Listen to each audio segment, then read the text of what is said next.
Frank thinks that the Bouchard comp, he tweeted about it at least, is maybe what Bowen Byram got, which is bad news for the Edmonton Oilers because Bowen Byram, far less productive than Evan Bouchard, got 2 years by $3.85 million. That's not good. No. So there is a chance Bouchard and McLeod cost you $5.85 million. And again, if you only have 6.3, that means you're probably going into this year running a roster of 12 forwards and 7D again. Mm-hmm.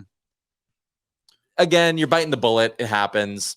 You're going to be tight to the cap. If you need to go 11-7, they're clearly very comfortable doing that. I think going with just 12 forwards on your roster at all times isn't the worst thing in the world. With that being said, if you're going to go into the year with 12-7, you're going to have $400K in cap space. Maybe you should have just given Connor Brown an extra $350K. Yeah. Although if you end the season with cap space, then not all of his bonus will roll over. So I guess it's kind of the same thing. Yeah. But anyways, the Brown deal, you're asking me what I thought of the summer, and I went off on a very long tangent. It's exactly what we thought. It's adding around the edges. They dumped Yamamoto. Kostin not coming back sucks. That's a piece we obviously thought would be coming back. So Kostin not coming back sucks. Other than that, it's very predictable. Yeah. I think the Connor Brown thing was, when you look at it, because I think total is $4 million, right? To me, it just says that Connor Brown got offered a $4 million deal for 1 year. Yep. And the others were like, okay, we'll give you exactly the same, and you get to play with Connor McDavid. And that's next probably cash in. Yeah, and I know it sucks, but also, like, to be honest, Ken Nolan probably doesn't care what happens to his team next season. He's not even going to be. He wants to win next year, and like honestly, the priority should be winning this year. And that's where I have a bit of a beef with people who want them to like do everything in their power to get Bouchard locked up long term and McLeod locked up long term, because there is an argument of you are in win now mode. You got to bite the bullet on a few things. And if in 2 or 3 years, listen, in 3 or 4 years, the cap could be up 12-15 million. Yeah. If you got to sign Bouchard long term, then you'll find a way to sign Bouchard long term. Then if you need to buy out Jack Campbell in 3 years, you'll buy out Jack Campbell in 3 years. I don't like the idea of saddling yourself up with a ton of dead money right now just to buy out Jack Campbell, just to get Evan Bouchard done for whatever. And we don't even know if he wants to sign an 8x8. He might sit there and be like, no, the cap's going up and I'm quarterbacking the best power play in the NHL. I'm good. I will take my bridge deals. I will make my 7 or 8 million now, and I'll take a risk a little bit later on.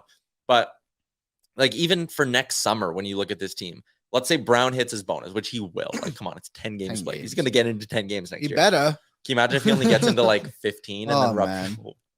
Hey, come on. So if Brown hits his bonus and the cap goes up to 87.5.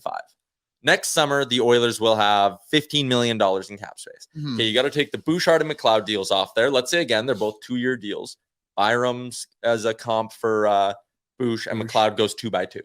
Okay, so now you got to take another 5.8 off that, which means you're now pushing yourself down, dude. You have $9.2 million in cap space next year. But here's the thing. These are the guys you got to re-sign. Fogel's spot, again, you're probably just moving someone up. It's Holloway taking the third line spot full time. You're replacing him for $1 million, that Fogel spot, or $1.5 million. So now you're down to 8.2. We'll call it 7.7. Got to replace the Janmark spot. That's $1 million. Let's call it 6.7 remaining now. Holloway needs a new deal. Unless he pops off, he will be very dirt cheap. So now we're down to what? 5.7. We'll say 5.5. He gets 1.2. And then McLeod sign Lane Peterson, or at least a league min spot is full. 5.7, you need Broberg back. He should be very, very cheap. You take that now. You've gone from, I was a 5.7. Now I'm down to 4.7. We'll call it 4.5. Yeah, something like that. Niemelainen and just Desharnais spot will have to be filled. $1 million. Again, dirt cheap stuff. My point here in this whole exercise is that next offseason, you can fill all your spots and potentially give Connor Brown like 4x4. Yeah. And that's with the cap going to 87.5. There's a chance it goes 88.5, 89.5. Cross fingers, 90. So nice. I know people are getting all antsy right now about the cap management. I think the way this core is locked in, that's why you could give Connor Brown the deal you did, because money's tight next year, but you can bring everyone back again. Yeah. And then you still have the usual caveats of like, hey, what if Jack Campbell bounces back and next summer you find someone to take him? Yeah, you really could. You could probably find a taker for the final year of Cody Cece's deal if you don't move him at the deadline to upgrade that spot. 3.25 off the books, right?